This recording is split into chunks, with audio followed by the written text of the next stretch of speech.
I trusted my mom with my credit card to save my dad's life. She promised it would cover his heart treatment, a procedure we couldn't afford otherwise. But then I opened Instagram and saw my sister, Saffron, sipping cocktails on a Hawaiian beach, flashing Gucci bags, living a life of luxury. My heart stopped. That card, meant to keep my dad alive, was funding her dream vacation. What I did next wasn't just about money, it was about confronting betrayal, reclaiming my power, and rebuilding a broken family. Stay with me, this story will hit you hard. My name's Eloan Carver. I'm 30, a senior marketing strategist in Boston, and I've always been the one my family leans on, the fixer, the responsible one.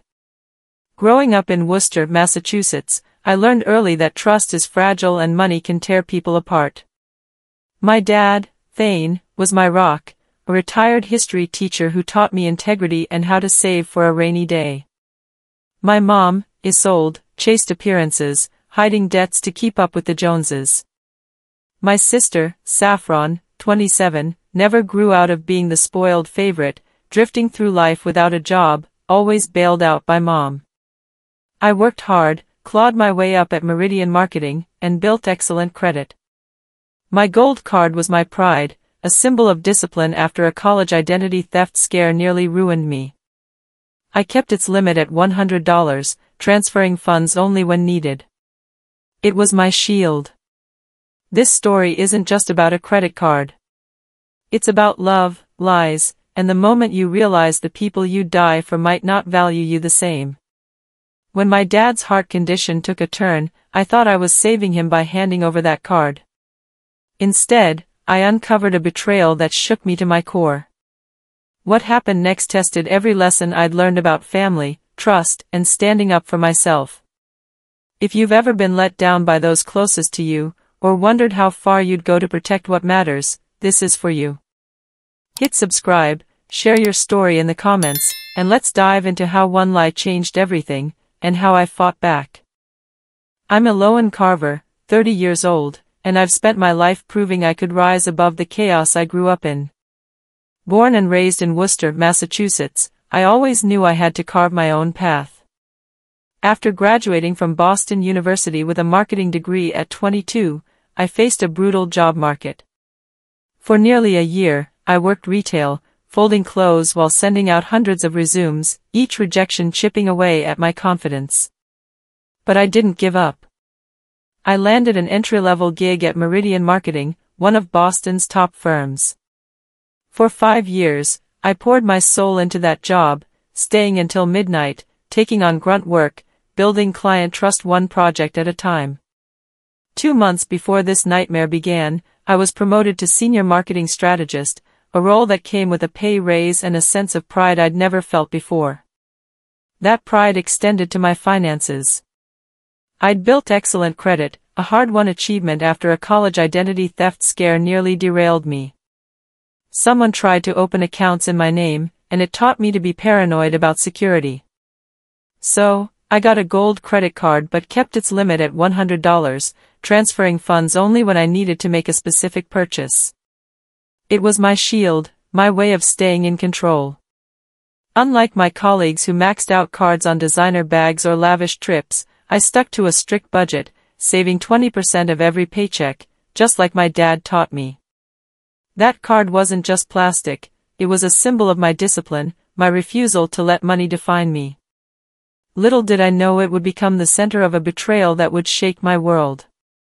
I thought I was prepared for anything, but nothing could have braced me for what my family did next. If you've ever fought to build something only to have it threatened, you'll understand what's coming. My family was a puzzle where the pieces never quite fit. At the heart of it was my dad, Thane Carver, 68, a retired high school history teacher who spent 35 years shaping young minds in Worcester. He was the kind of man whose former students still stopped him at the grocery store to thank him, decades later.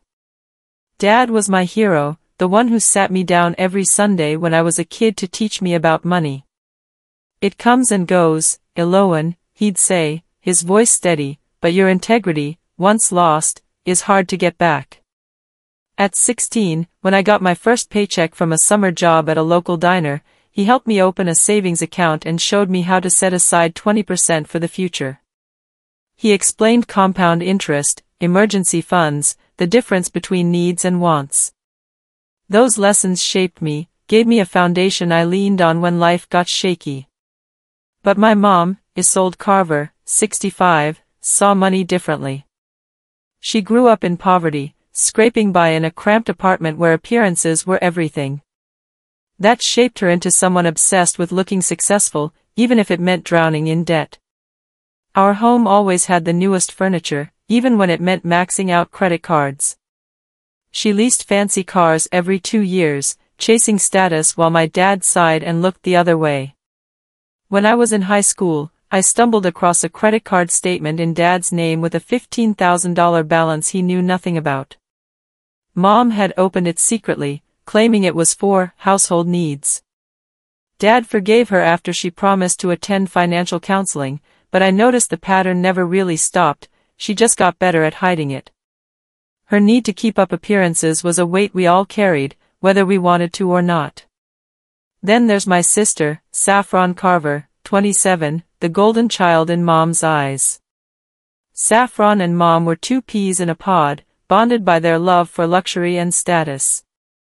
Saffron majored in communications at a private college that drained my parents' savings, only to drop out in her senior year because she wasn't feeling it. Since then, she's lived in their basement, bouncing between short-lived jobs, never lasting more than 3 months, and spinning vague ideas about starting a business that never went anywhere. Growing up, she'd borrow my clothes without asking, returning them stained or torn. When I complained, Mom would call me selfish, while Dad tried to mediate, his efforts falling flat. I remember when I was 12, Saffron took $200 I'd saved from babysitting to buy a designer purse. Mom brushed it off as sisters sharing, but it planted a seed of resentment I couldn't shake. The family's financial situation had been crumbling for years. Dad's teaching pension wasn't enough to sustain the lifestyle Mom wanted, and her sporadic real estate commissions couldn't bridge the gap. Their retirement savings took a hit from Mom's bad investments, decisions she made without telling Dad, and Saffron's unfinished education didn't help. I knew they were struggling, but I didn't grasp how bad it was until Dad's health took a turn. His diagnosis of severe aortic stenosis hit like a freight train, and I thought I could help fix it, like I always had. But what happened next wasn't just about money, it was about trust, or the lack of it, and how far some people will go to keep their illusions alive. If you've ever felt like the one holding your family together, you'll know the weight I carried. Stick with me, this story gets darker before the light breaks through. 3 weeks before my world turned upside down, my dad, Thane Carver, got the kind of news that stops time. At 68, he was diagnosed with severe aortic stenosis, his heart struggling with every beat, complicated by an irregular rhythm that made each day a gamble. The doctors said he needed a specialized procedure, one that could save his life but came with a crushing price tag, $75,000, not fully covered by their insurance. My parents' savings were already bled dry, and I could feel the weight of their fear. My mom, Isolde, showed up at my Boston apartment unannounced, her eyes red, clutching a folder of medical papers. "Eloan," she sobbed, "your father might not make it without this treatment. Dr. Reynolds in Boston is our only hope, but he doesn't take our insurance." I scanned the documents, my stomach tightening with every word. I asked if there were other specialists, cheaper options, anything covered by insurance. She shook her head, tears falling. "We've tried everything. Dr. Reynolds is the best for your dad's condition." I hesitated, old memories of Mom's broken promises flashing through my mind, like the $3,000 she borrowed for house repairs that turned into a kitchen remodel, repaid only after a year of arguments.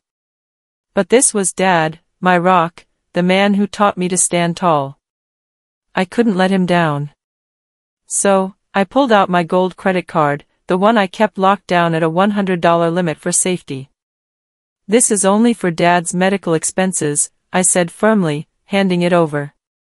I need receipts for every charge, and call me before you use it so I can transfer funds. Mom clutched it like a lifeline, promising, of course, sweetheart, every dollar will go to your father. Her gratitude felt real, and for a moment, I believed I was saving him.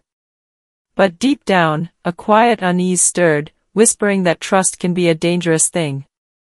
If you've ever given everything for family, you'll know that feeling. 5 days after handing over my card, I was drowning in work, leading a massive rebranding project for a financial client at Meridian Marketing. My days blurred into nights, sleeping on the office couch, fueled by takeout and adrenaline. I barely had time to breathe, let alone check on my family. But that evening, exhausted and craving a moment of escape, I opened Instagram. What I saw froze me to my core. There was my sister, Saffron, 27, lounging on a pristine Hawaiian beach, a tropical drink in hand, her smile smug as she posed in front of the Grand Wailea Resort, one of Maui's most exclusive hotels. The caption read, "Surprise vacation. Sometimes you just need to treat yourself. #Hawaii #luxury life." My heart pounded as I scrolled. More posts, Saffron shopping at high-end boutiques, Gucci and Prada bags in tow, dining at a restaurant with $200 tasting menus, parasailing over turquoise waves, captioning it, "Living my best life." The timestamps showed she'd been there since the day after I gave Mom my card. My mind raced, trying to rationalize it. Maybe she'd saved up. Maybe a rich boyfriend was footing the bill. But Saffron hadn't held a job longer than 3 months, and her business ideas were pipe dreams. A sick feeling grew in my gut. I called my dad immediately, my hands shaking. "Dad, how's the new doctor?" Mom said Dr. Reynolds is optimistic. There was a long pause. "What new doctor?" he said, confused. "I've only seen Dr. Mitchell, same as always." My stomach dropped. Mom mentioned a specialist in Boston, right? Dr. Reynolds? I pressed, hoping I'd misunderstood. "First I'm hearing of it," he replied. "Catherine said she's exploring options, but nothing set." I changed the subject, not wanting to stress him, but the seed of doubt had taken root. I called his cardiologist's office next, pretending to need insurance details. The receptionist confirmed my worst fears. "We haven't referred Mr. Carver to any specialists. His next appointment is in 2 weeks. No Dr. Reynolds. No new treatment." My heart raced faster as the truth clawed its way to the surface. I dove deeper into Saffron's Instagram. The timeline was damning, check-ins at luxury resorts, boutique hauls, spa days, all posted within days of Mom getting my card. A new memory surfaced, sharp and painful. When I was 15, Mom borrowed $500 from my savings for emergencies, only for Saffron to show up with a new phone. I'd let it go then, but this was different. This was Dad's life. I called Mom, then Saffron, straight to voicemail. Texts went unanswered. In desperation, I called Janet, my parents' neighbor and Mom's friend. "Oh, Catherine's been busy," she said cheerfully. "She's helping Saffron with a surprise trip." So thoughtful. The pieces clicked into place with sickening clarity. My card, meant to save Dad, was funding Saffron's Hawaiian fantasy. I sat on my apartment floor, my breath shallow, a panic attack creeping in. I'd been betrayed by the people I trusted most, and the weight of it felt like it could crush me. I couldn't eat, couldn't sleep. My mind was a storm of rage and disbelief. How could Mom do this? How could she prioritize Saffron's vacation over Dad's life? And Saffron, how could she smile for Instagram, knowing where that money was supposed to go? I called the credit card company, my voice trembling. They confirmed the charges, nearly $100,000, all pending authorization because of my $100 limit. High-end merchants often approve charges temporarily, the agent explained, but without funds, they'll reverse and flag as fraud. I didn't report it yet, I wanted answers first. I needed to look them in the eyes and hear their excuses. That night, I lay awake, replaying every moment I'd trusted Mom, every loan repaid late, every promise broken. A new memory hit. At 18, I'd caught Mom using Dad's credit card for a spa day, claiming it was for his birthday. I'd believed her then. Not anymore. The next morning, I called Dad again, keeping my tone light. "Has Mom been home much this week?" I asked. "She's been in and out," he said, weary. "Says she's meeting financial advisors about medical payments. Saffron's off with friends somewhere." My heart sank deeper. I texted Mom, "Need to talk about Dad's treatment. Call me ASAP." No response. I checked Saffron's Instagram again, another post, this time from a yacht, captioned, "Paradise Found." My anger boiled over, but I forced myself to stay calm. I spent my lunch break documenting everything, screenshots of Saffron's posts, texts from Mom about fake appointments, my call with Dr. Mitchell's office. Each click felt like gathering evidence for a trial I never wanted to hold. That evening, I left work early, ignoring my team's worried glances. My boss, Diane, pulled me aside. "Eloan, you're off. What's wrong?" I broke down, spilling a condensed version of the betrayal. She sent me home, insisting I take care of myself. Back in my apartment, I paced, alternating between fury and grief. I called Janet again, probing deeper. Catherine mentioned Saffron needed a break, she said, oblivious. They planned it together.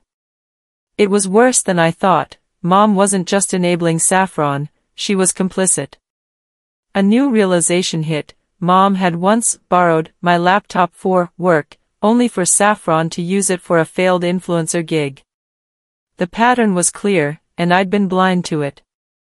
I stared at my phone as credit card alerts kept coming, $24,000 for a hotel, $5,000 for boutiques, more every hour.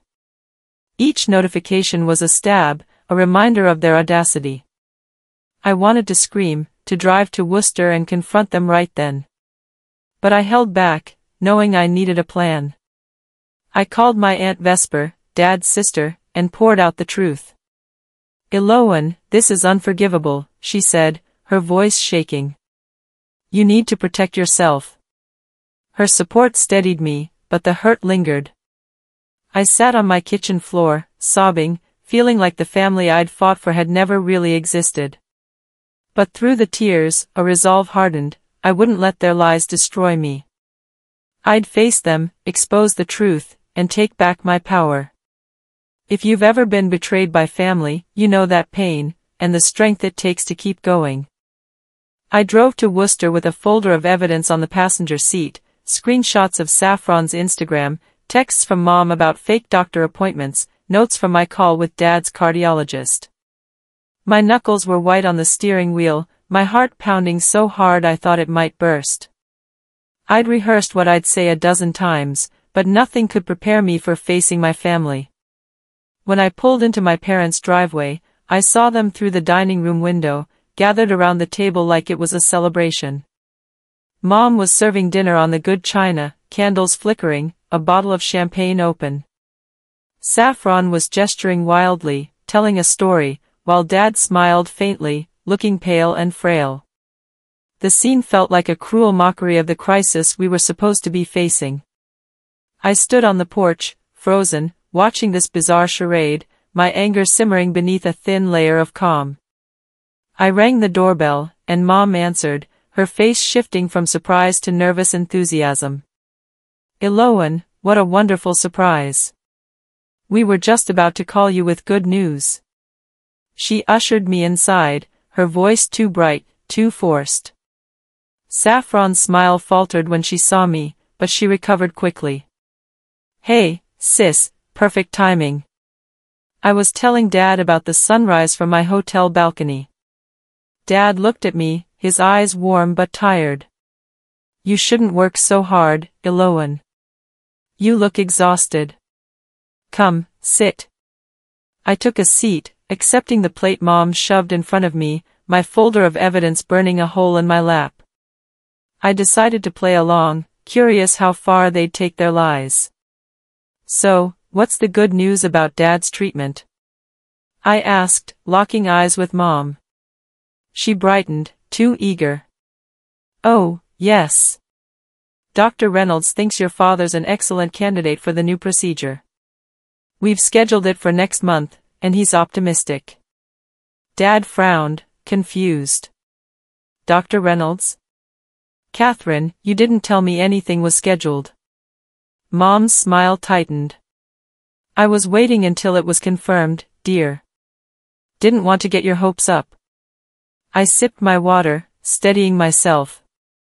That's interesting, I said, my voice low. Because when I called Dr. Mitchell this week, his office said there were no referrals to specialists. Silence crashed over the table. Mom laughed nervously. Must be a mix-up.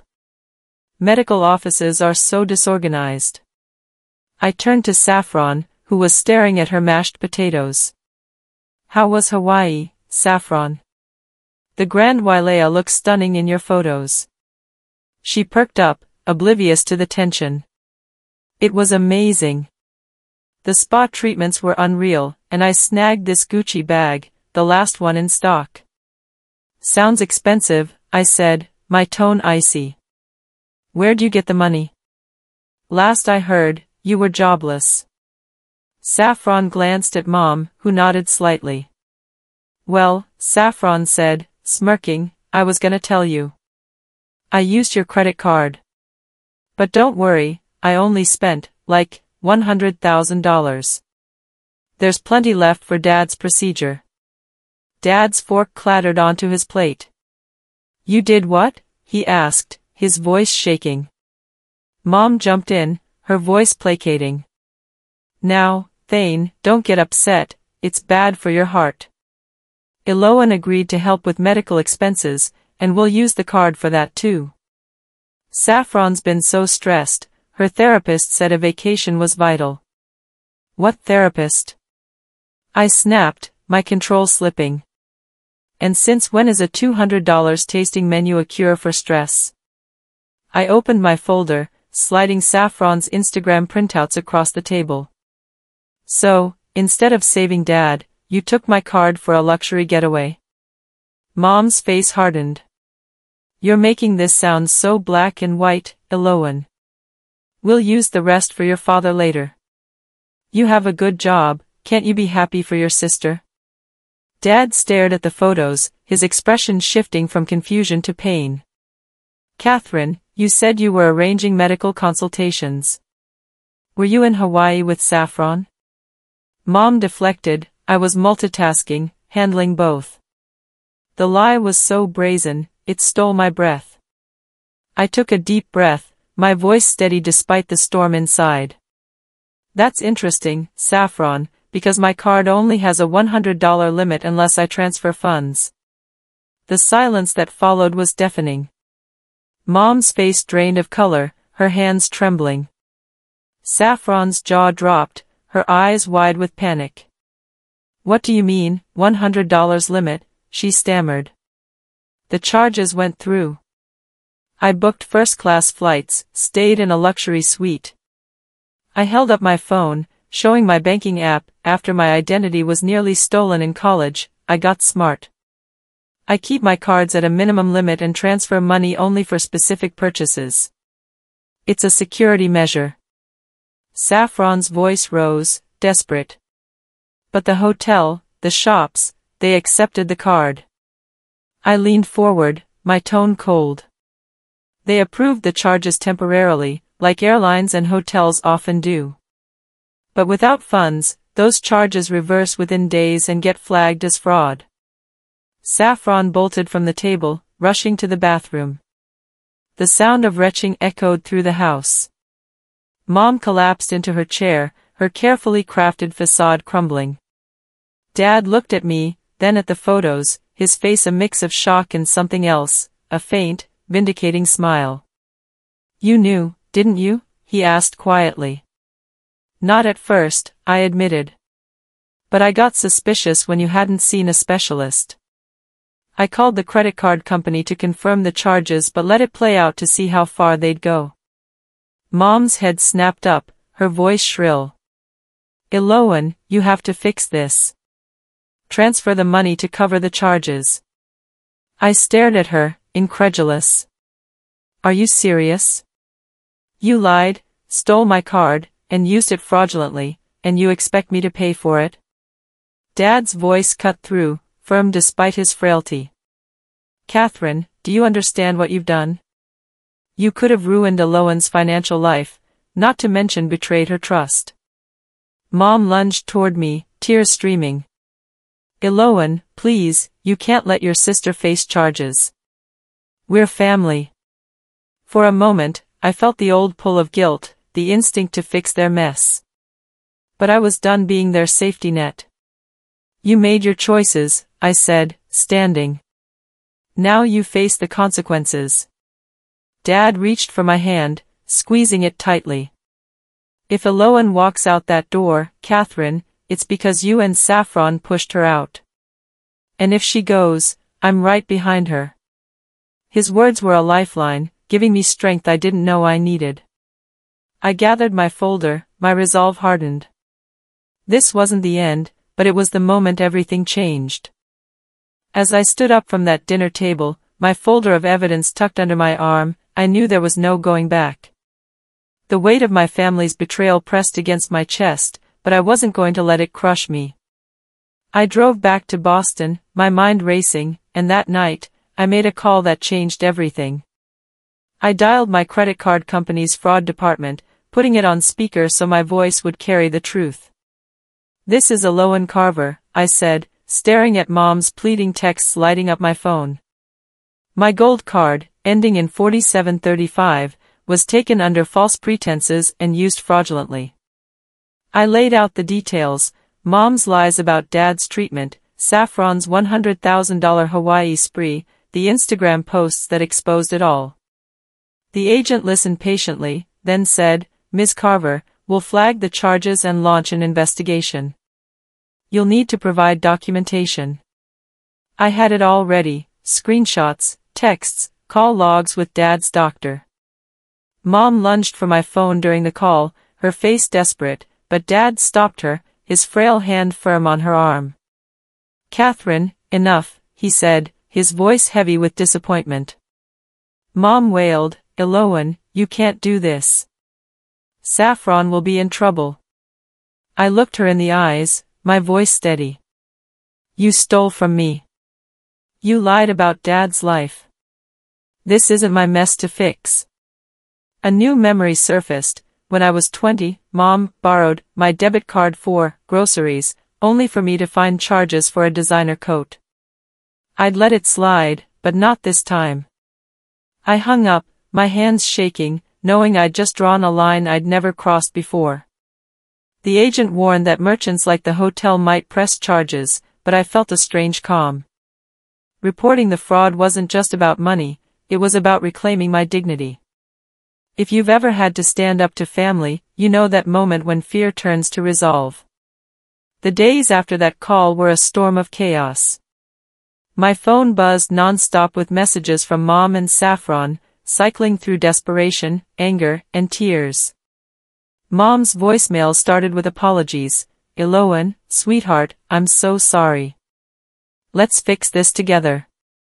By afternoon, they turned sharp. You're tearing this family apart, Eloan. You'll regret this. Saffron called in a panic, her voice shrill. The hotel's demanding $24,000, or they'll call the police. You have to help me.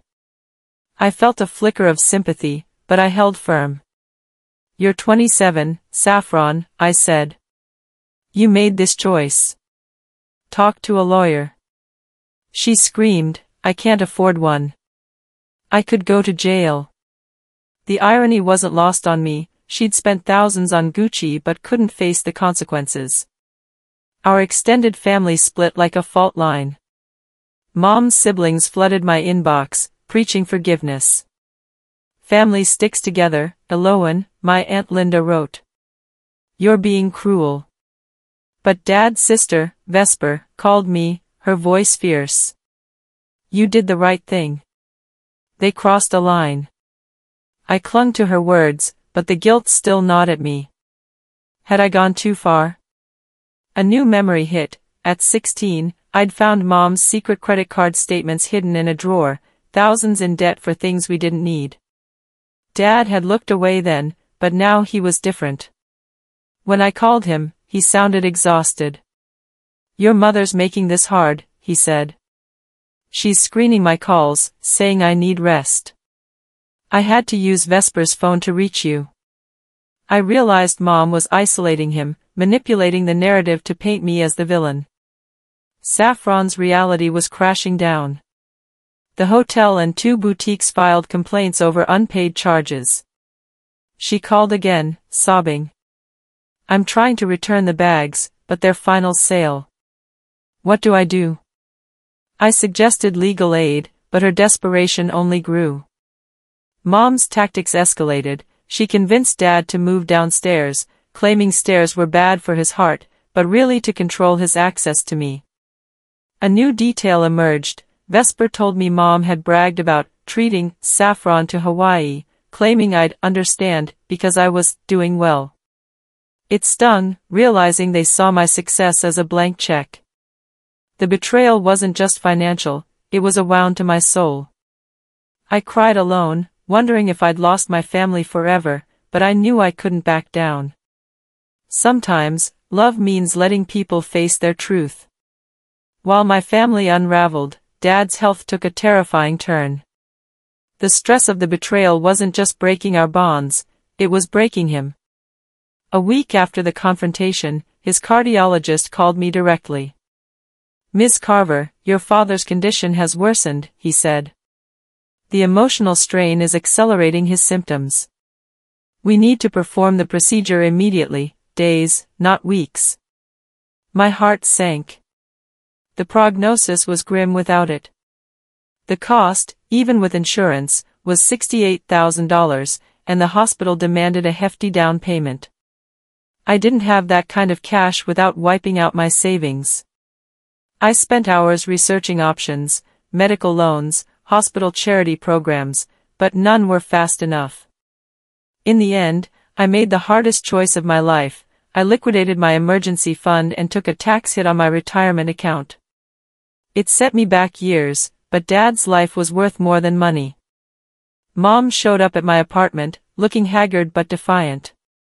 I know you're angry, she said, but this is about your father now. Drop the fraud charges, and maybe the credit card company will extend your limit for his treatment. I stared, dumbfounded. Even now, she was twisting Dad's crisis to save Saffron. I'm handling it directly with the hospital, I said, my voice cold. Not through you. A new memory surfaced. When Dad had a minor health scare years ago, Mom had borrowed from my college fund for medical costs, only for Saffron to get a new wardrobe. I wouldn't let history repeat. I drove to the hospital, paperwork in hand, and set up a payment plan directly with their billing office. Dad deserved to live, and I'd make sure he did, no matter the cost to me. If you've ever sacrificed everything for someone you love, you know that mix of fear and determination.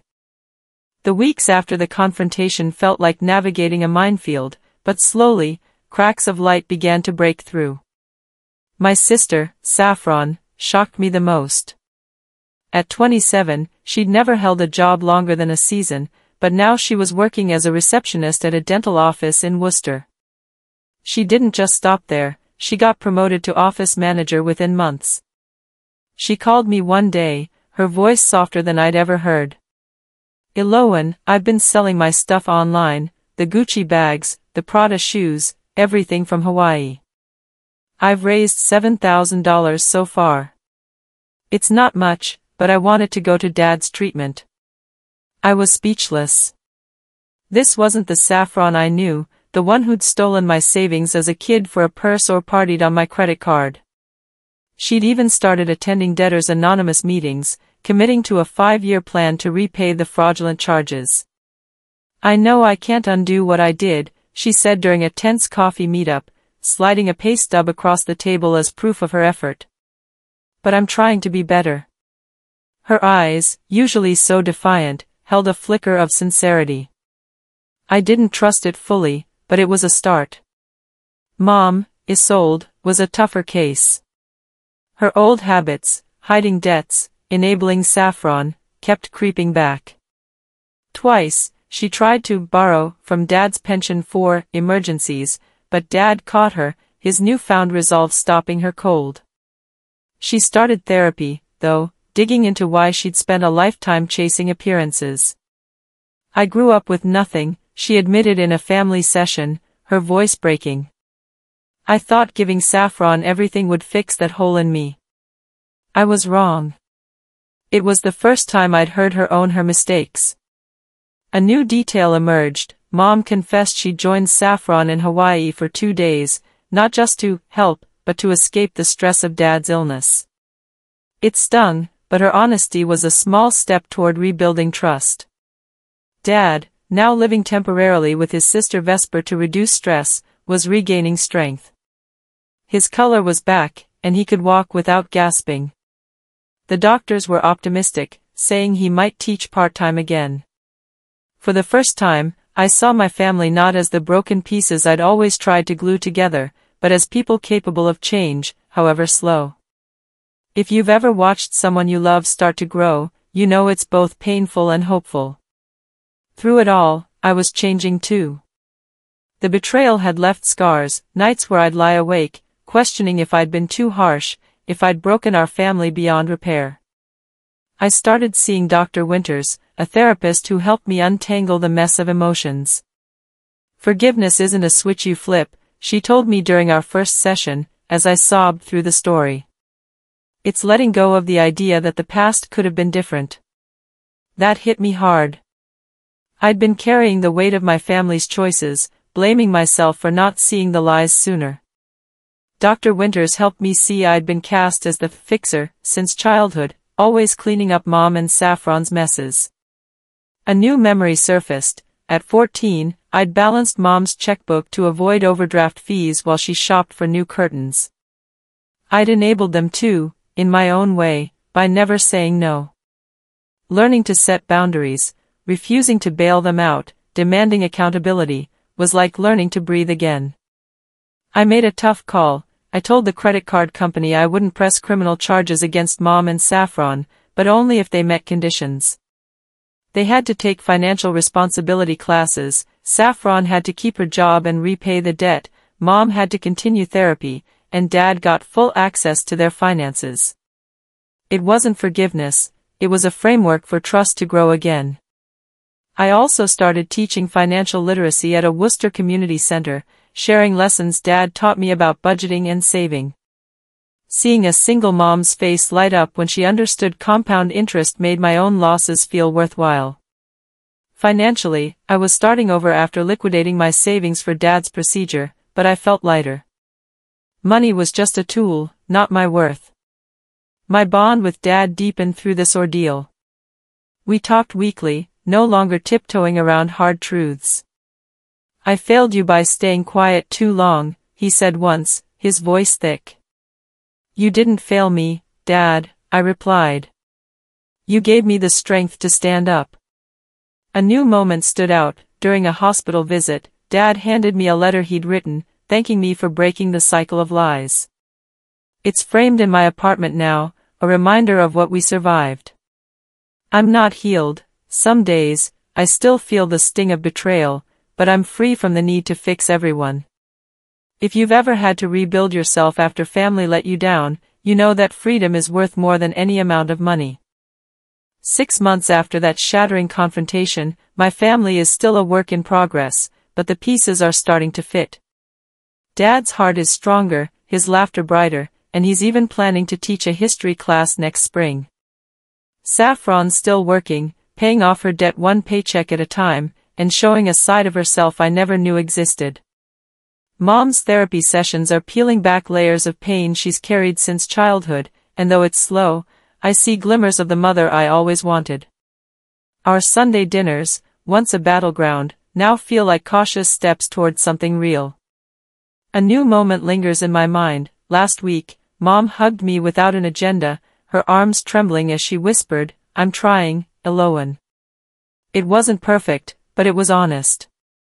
This ordeal taught me that families don't just break, they can fracture in ways that force you to rebuild stronger. Boundaries aren't walls to keep love out, they're bridges to deeper trust. If you've ever lost faith in those you love, know this: healing starts when you choose yourself without letting go of hope. This journey was raw, painful, and transformative, and I know I'm not alone. Have you ever faced betrayal from family or someone you trusted? How did you set boundaries, or find the strength to forgive without forgetting? Drop your story in the comments. I read every one, and I'd love to connect with you. And here's a question: if you had $100,000, how would you spend it? Would you invest, give back, or maybe take a modest trip, not a Hawaii spree like my sisters? Share your thoughts below, I'm curious. If this story hit home, hit that like button, it means the world to a small creator like me. Subscribe if you want more real stories about family, trust, and rebuilding from the ashes. Share this video with someone who needs to hear it, maybe it'll spark a conversation that changes everything.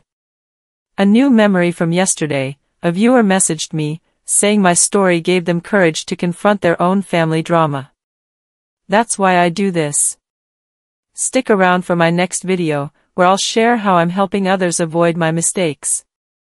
You don't want to miss it. Thank you for being here, and let's keep this journey going together.